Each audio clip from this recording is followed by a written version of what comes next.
Welcome, Matt, to Mindbody Breakthrough Conversations with Walè. Thank you so much for joining us. Really appreciate it. I'm sure this session is going to be very huge. It's going to really be impactful for a whole bunch of people.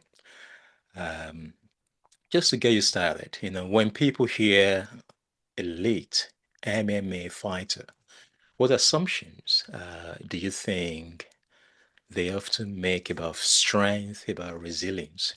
During the time that you were active at the highest level, what do you think the as assumption of strength and resilience of people could be at that time? What do they see? Well, hi, first of all, thank you for having me. And with that question, obviously, people only think about the physical. They see you in a cage, they see you fighting, they think about, the physical attributes of you, competing, the actual fight itself, and sort of resilience when they think about what I used to myself, when I think about resilience with me, when it's the training, how far I could push myself, how hard I could go, and in the cage sounds terrible, how much punishment I could take and still carry on, still fight, and still want to win. And back then, that's what really strength and resilience kind of meant to me. And I know it meant to a lot of people as well. Hmm. So internally, just looking at it from your own perspective at the time that you were active at the highest level, to yourself, just within you, what did strength look like? What did it feel like? Or resilience? Back then, the strength, it wasn't even then, when I think about it now, I know back then it wasn't something other than the physical, because it was only, I suppose, when you think about the strength, it took a lot of strength to get in there, actually step in the cage. It took a lot of courage because everything was telling you to run the other way. Not same person going to step in the cage and, you know, have the risk of being injured. But it's still, when I thought about strength and resilience, it was about how hard I could push, how hard I could drive, and Mm, like I said, how much punishment I could take. And it mm, was there is a kind of a mental side to it as well, but more was, I think, especially in the training, more was focused on the physical. We didn't really, we didn't even touch on how we were mentally, how we mentally prepared we were, and kind of, especially after losses, no one really talked about the impact that has on you. mm, After, I mean, my first loss, it was terrible, terrible. I didn't sleep for about 3 days. It was the whole idea of me, who I was, my idea of being a man kind of stripped away. I felt less than totally. It was terrible. Like I said, terrible. wow, wow, wow, wow. Now, looking at that time when you were when you were fighting back then, with the pressure, with the adrenaline, with that dream of winning. Hmm. I could imagine it's just about how can I win? Sorry, I've never fought in my life apart from running away from people. But the responsibility must be huge. Must be huge within your mind and the expectations as well. How did you cope with the expectations? Because I think eventually it gets to your mind as well. It's, I mean, the expectations you feel is, yes, you've got your teammates and everything else and all your supporters, but for me, it was always a personal challenge. It was always about me. I wanted to be the best I could be. And that's what drove me. That's what made me push hard in training.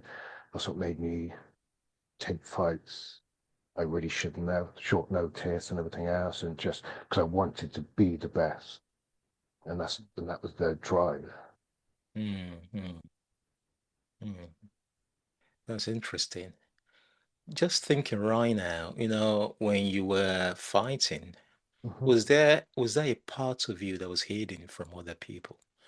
Was there any battle inside, any hidden part of you that, people didn't see, anything like that, any struggle inside? That's the issue, isn't it? Really, that's what you find with most people who go into combat sports. Kind of the background, you say, discipline at home was of a certain type, you say. Yeah, so it instilled a kind of a deep anger and resentment. And this is why I kind of went into sports. Well, I was boxing when I was at school, then moved to Thai boxing, and then to MMA. And it was that outlet, I suppose, as well. You know, it was somewhere where I could release that anger without being in trouble. Mm, To put it in better words, really. But then it became, like I said, it became a career, and it's something that I felt I was good at, and it just made me push harder. mm, mm. Wow. When you retired, Hmm. what was the most unexpected thing that you started to feel? Mm. How did they how did you navigate that? What was some of the most confusing or unexpected things that started to show up? Mm. Well, when I retired twice, as most people do. So I retired. Yes, yes, I watched some of your clips. Yeah, yeah. Oh, terrible. But yeah, I retired, and Well, then it. better than a lot of people. Talk Dear. about the first one. But yeah, the first time I retired, it was I was still at the gym. I used to train at Trojan. I was there coaching and helping other people prepare for fight. So I was still involved, but there was obviously still something in me that wanted to fight, even though I was too old, really. So I think my last fight was like 42. That's that's really old for MMA.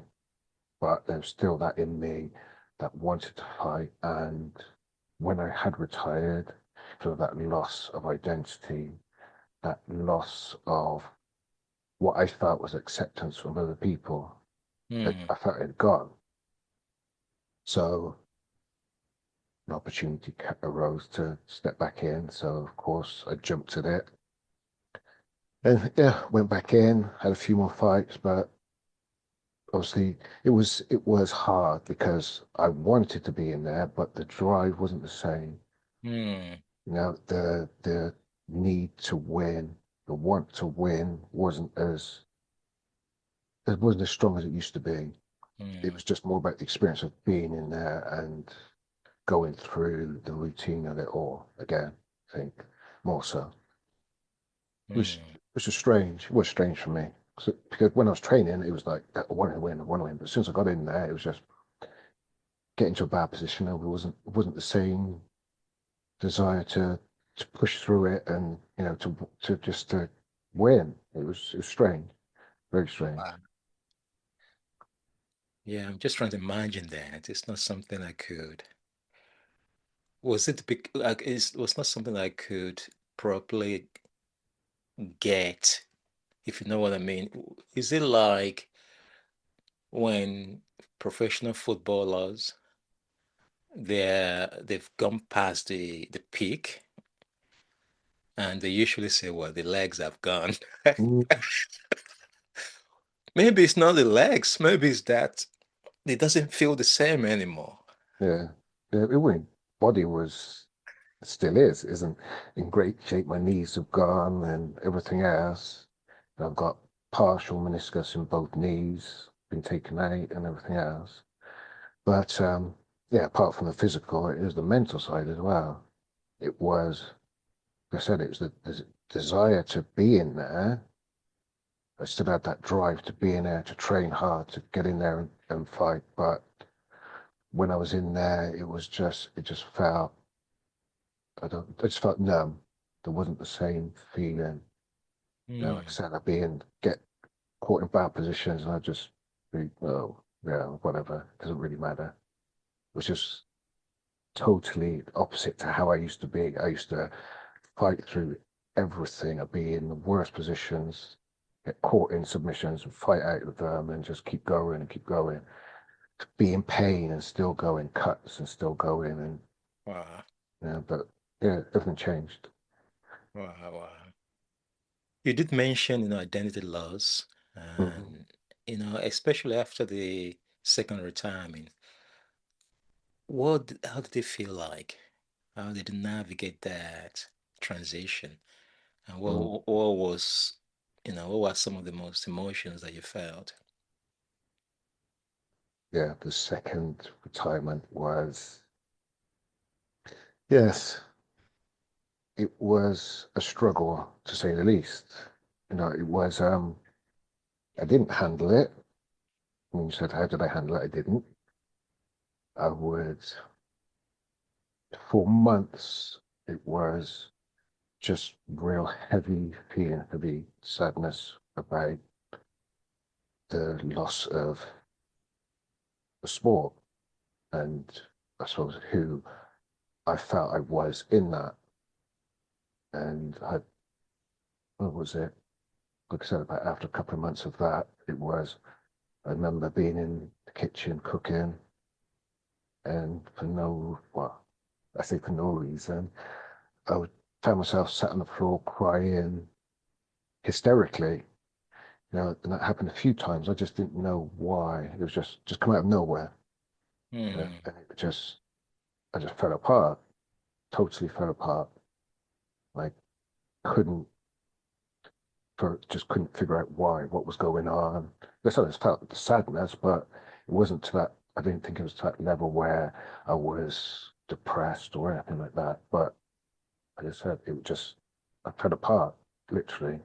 And my mind tore me apart. That's the thing. It wasn't just the feeling. My mind was there, literally telling me I Hmm. was useless. I got no purpose in life. No one wants me around. I'd be better off if I wasn't here. And just carried on. I was fighting that for months, fighting, just ignore it, trying to push it away. But it wasn't just that, but the mind as well. It was a physical feeling. You know, I could feel it was just empty pit in my chest. It just, from when I woke up in the morning until I went to sleep, and it was painful, terrible time. But Wow. I tried, tried to get through it by myself, but it ended up with a few attempts. I went to the doctors and, well, obviously I went to the doctor, went to the hospital through these attempts. And then they obviously supplied me with counselling, which was the start of healing.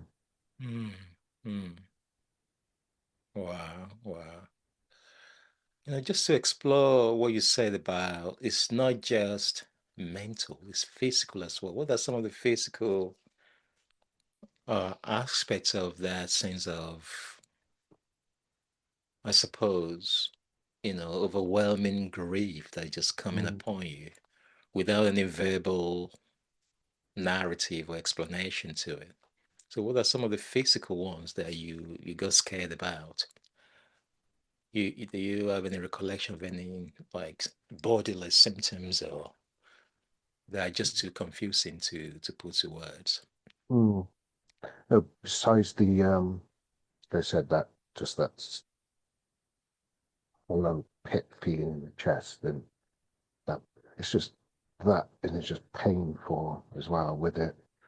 But so the problem was because I wasn't training as well. everything, everything hurt because I wasn't training. I wasn't going through my usual routine of, the stretching and actual pushing my body anyway. So Mm, put on weight, everything just felt alien to me. So all my life I've been training and suddenly to stop, body didn't feel my own, I suppose, in other mm, words. mm, What about the mental side? What are some of the intrusive thoughts based on, being an elite MMA fighter and now you've come out on the other side?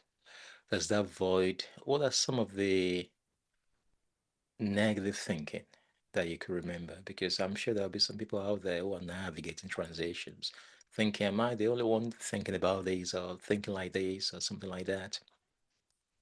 That's probably the worst part of it.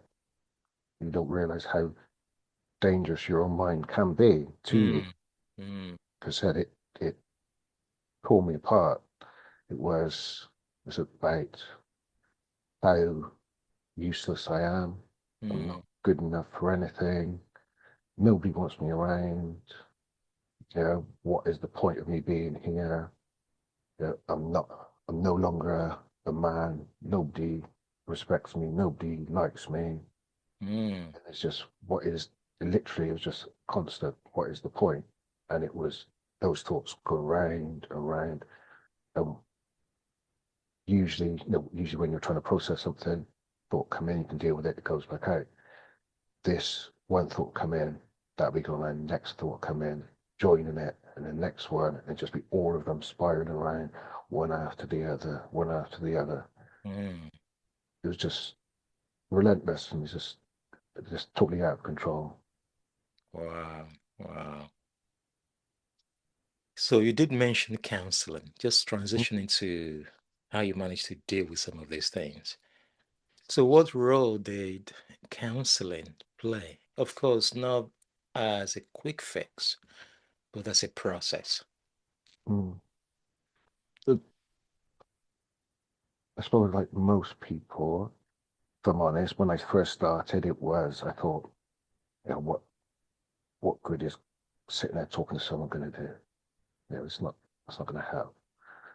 But and I sort of felt that for a couple of weeks while I was there. Then after time, I could feel the change in me. That process of just talking to someone and being accepted by them Mm, listening to me, and just being there for me, I suppose, as well. But it was a hard time. Sometimes I'd walk out there and I just felt so emotionally drained because mm, going through, it's not just people think it's just, you're just talking about what happened, but you're processing emotions, you're going through the emotions and going through all that again and again. And it's about childhood and all what I went through then and most of my life, you exploring everything. And you don't realize how these things impact you in later life. mm, It was painful to go through, but without that, mm, I mm. don't think I would be here, really. Wow. Well, do you remember how long you were in therapy for? Especially when you got in the first time after of the challenges you've explained. How long did you have it for the first block? Of course, maybe you had top-up sessions over the years. The first, yeah, the first kind of block of counseling I had was 18 months. Ooh, That was they provided 18 months. Well, it's first they said 12 months counseling, but then at the end of that they give me an extra 6 months on top, so wow, 18 months altogether. But I think I was in the system for probably about 3 years. wow, I'd say after that, then every month I would go to see um, someone at Portman House, local um, drop-in place in Gloucester. And I would see them once a month and just talk through anything I was going through then. But it was going through that, and of course, support from the family as well. You know, Mm, mm, my wife now, who was my girlfriend at the time, been together for 20 odd years. You know, wow. she was there. She'd been through everything. I put her through hell, I suppose, really. But she stood by me, and because with the counselling and the support from her and the rest of my family, this is why I'm here. Wow. Wow. That's that's fantastic. That was extraordinary. Thinking about 18 months, 3 years counseling, some people couldn't imagine that. They think because people look at situations thinking, I think I should get better in few sessions. Mm. Things should be better. So how did they cope with this elongated time of recovery? And what would your advice be for those who might be in the same situations, but they've not really understood the importance of talking, especially men? Mm. Well, that's the problem, isn't it? Especially men. We think that we're always told that don't talk about emotions, just deal with it with ourselves and everything else. It just shows weakness, but it's not. Mm, So without that, I wouldn't be here. mm, And going through that process, you just believe, believe in the process, believe that if things are going to change because they will. I mean, like I said, when I first started, I was attempting, and there was nothing that I thought was worth being here. There was no reason to be here. No one wanted me here. But going through counselling, going through all those sessions of talking through things I didn't even realize that were affecting me, going mm. through all that gave me a purpose again and gave me an understanding of what life is really about. Wow, wow, wow, that's something. Wow. You spoke about the support systems around you. You mentioned your wife. What other people? What other support systems did you manage to uh, uh, uh, use at the moment that were beneficial? And were you reluctant at some point to reach out to other wider support systems like family, friends? Mm, Did you struggle a little bit to open up? yeah, that's first, of course, because you don't, especially coming from the mixed martial arts background, then to Mm, tell people that I'm struggling just to be here, you know, like I said at first, I felt weak. I felt there was something wrong with me. I was broken, and it was mm, embarrassing at the start. But then going through the process, I understood exactly what was affecting me and why I was feeling where I was. So to reach out to other people after a while was easier. I found it easier to talk about what I was going through. Family was there, of course. Father, who we've got a great relationship now. You know, he even took me in. I lived with him for a while because he was wanted to make sure I was okay. He wanted to make, as it is, Jamaican father, just wanted to be there and make sure everything was good. I was safe, and that helped a lot. And like I said, about my wife, without her, without her going through it with me, which she did, that helped so much. mm. But as in anything else, that was the problem in Gloucester. There wasn't really any support besides the counsellor. There wasn't any groups I could go to and anything like that. That's why when I felt I was in a good place, me and a few friends, we set up a men's mental health group. Oh, fantastic. But that's what got me into counselling, Wow. because I was there, we were helping, and I thought I could do more to help. So I went to college, started obviously level two, just counselling skills and everything else, just to help through the group, and then just carried on through the levels, progressed, and went to university, did a degree and everything else, and here I am now. Wow. Wow, wow, that's inspirational. Just wanted to ask something, when, getting the help, when did you start to notice a shift? Mm. Or was there any penny that dropped? Or was there any significant time when there was a shift?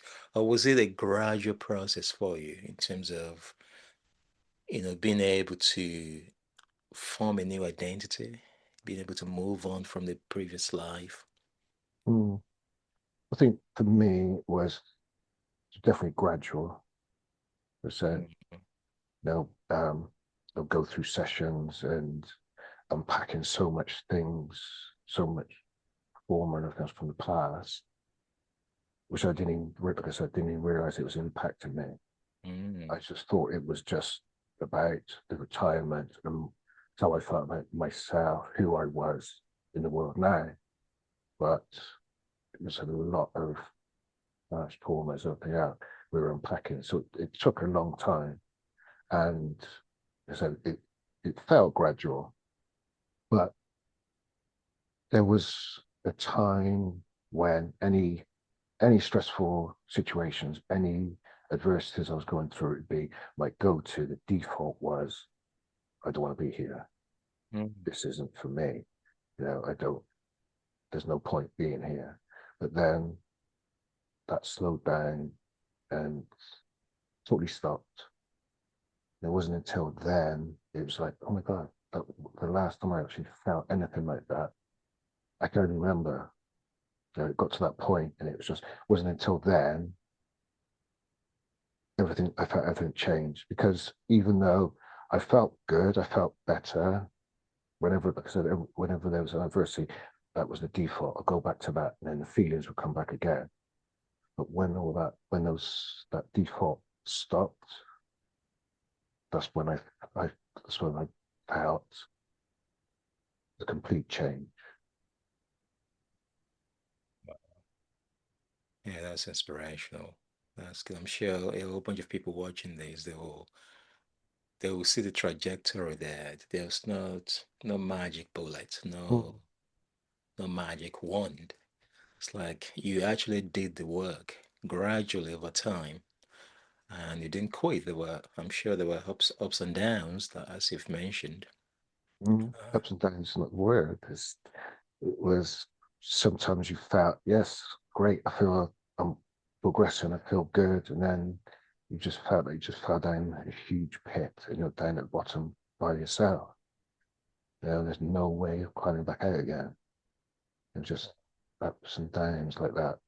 But like I said, when that kind of default thing thoughts went, that's when I felt the complete change. Now, moving forward, right now, just looking back, looking at all the journeys, of the situations, of the pains and gains, has your understanding of strength and resilience changed over time? What does it mean to you about strength and resilience? Because I still know that the majority of the people that will be watching this will be men. Mm, We've been culturalized that you've got to stay strong. You have to, yeah, you have to man up. So, have you stumbled upon a different definition of what strength is? In other words, strength and resilience. What does that mean to you right now? You mentioned that you've started this group, which we're going to explore in a minute about some of the work that you're already doing now. What does it mean to that when you hear that word strength now? Has it changed over time and resilience? mm. Now it's complete opposite to what I used to think. Mm, Strength and resilience. I mean, for when I think about resilience, when I first graduated, I used to work at a organization called Young Gloucestershire, and we work with 14 to 25-year-old people in care, young adults in care, and to see what they've been through. Many of them I used to talk with, they would be, ACEs, adverse childhood experiences. They would have all 10. And to see them still fighting, still working to be better and do better is just totally humbling. Mm, And to me, that strength, that is pure strength, because I don't know if I could do it, but to see these children and these young adults going through this day after day, showing up to session week after week, no matter how hard the session was the week before, they would be there because they wanted to not to feel better. mm, mm. Wow, wow. Now, talk to our viewers about how you've managed to use your lived experience to be able to shape a future that could help other people. So, what tell us a whole bunch of things you've done since you've turned the corner and you've started to think about how can you use your lived experience to help other people. Just tell us. Yeah, I'm sure you've mentioned a few things here and there. Mm. What are some things and what was the motivation behind some initiatives you've got involved in? Well, like I've already mentioned, the men's mental health group, we started that. So when, well, that's what pushed me into wanting to be a counsellor in the first place, wanted to Mm, be better to help the group. That was kind of the start of the journey through training to become a counsellor.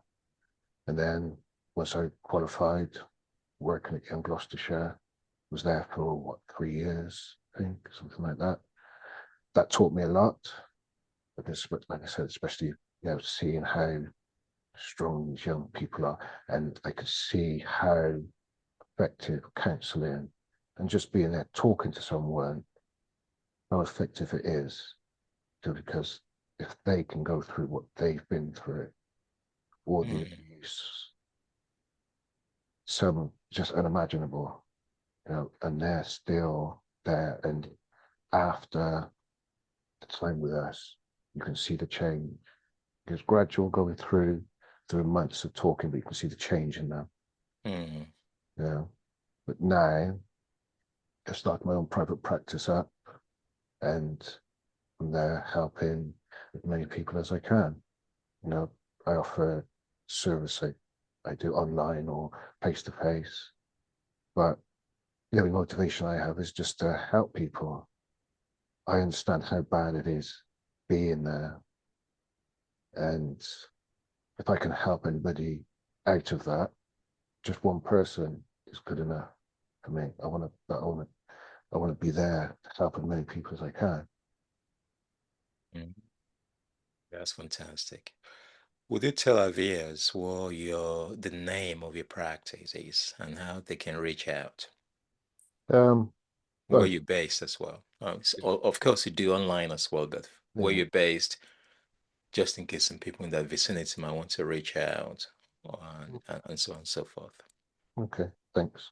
So my private practice is called Embrace Wellbeing Counselling, and we have a website, embracewellbeingcounselling.life. I'm on there, and also on BACP directory as well. And we found on there. I've got, if there's face to face, I've got office in Cheltenham, but of course online, if there is open to everybody wherever you are in the country, you can just go online. It's easy. Fantastic, fantastic. Would it be open to maybe you're already doing these, talks. If people want to reach out to you to do some talks for men, for groups. Yeah, 100%, of course. Like I said, all I want to do is help people who are going through struggles, whatever they're going through. So I know how hard it is to be there, but I know the change can happen. And if I can be part of that change, then yeah. That's fantastic. One cheeky question, not too cheeky. Yeah. You might still be involved in it. Are you still involved with MMA at any capacity at all? after after what do you say? After I healed from all that, I was able to go back, which is good. I'm helping the younger generation coming through. And I train jujitsu now, old man sport. So it's okay. I don't get hurt. There's no punching, but that helps with mental health as well. Because for that time, that hours, just switch off and just focus on that. Just totally focus on one thing. It just helps with, like I said, my mental health. Because you're put in situations that a lot of pressure on you mentally, yeah, but you have to push through it, and it just helps to get your body used to those stressful situations again. This because I don't think like couldn't compete in MMA anyway. Too old, totally too old, man. Fantastic. So you did mention that you're helping the younger generations. Um, Based on your expertise as a therapist, do you find yourself going towards helping them with their mental states Mm. based on your own lived experiences, Yes, oh yeah. not just the physical preparation? No, we're training. If I see anybody's not struggling, but I can see a change in someone, I talk to them, ask them what's going on. You know, a lot of the time, of course, it's yeah, no, okay, okay, but no, what is going on? We have a little conversation. I always say to them, outside of here, anytime, just call. I'd rather you called me than go through this alone. I don't like to see anybody struggle. Yeah, but the sport's hard, especially for the younger generation, because it's more in the public now, and there's more expectation of them to create a career out of it.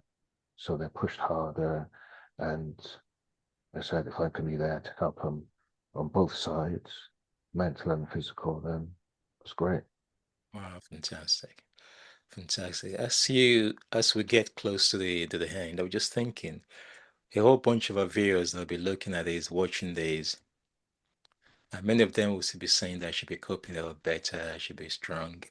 Overall, what would be your advice based on your own entire life's experience? Somebody's out there, what would you advise them if they're going through tough times, something similar to what you're going through or some other life challenges? Mm. So reach out, get help, because there's no such thing as I should be able to cope. Mm, Everybody goes through adversities and struggles, but there's help out there, and it's not a weakness. It's strength in the first place to actually admit that you're feeling something and you need help. I always say to people that shows a lot of that's brave to actually step forward and ask someone else for help. There's nothing weak in that. mm, That's fantastic. That's fantastic. Wow, wow. Thank you so much, Matt. It's been fantastic talking to you. I'm very sure that your lived experience, how you've managed to move from a whole bunch of ups to a whole bunch of downs, then steadily, gradually navigating your way out of a dark moment into a steady state where you've found new identity, you've Mhm. found new focus, new purpose, new meaning, and you're now part of the change process for other people. Thank you very much. I really appreciate that, and I'm sure many people will appreciate your openness and your genuineness. Thank you so much. This concludes our session today. Hopefully, we're going to get you on at some point in the future also, um, to continue to motivate and inspire other people. Thank you so much. I really appreciate it.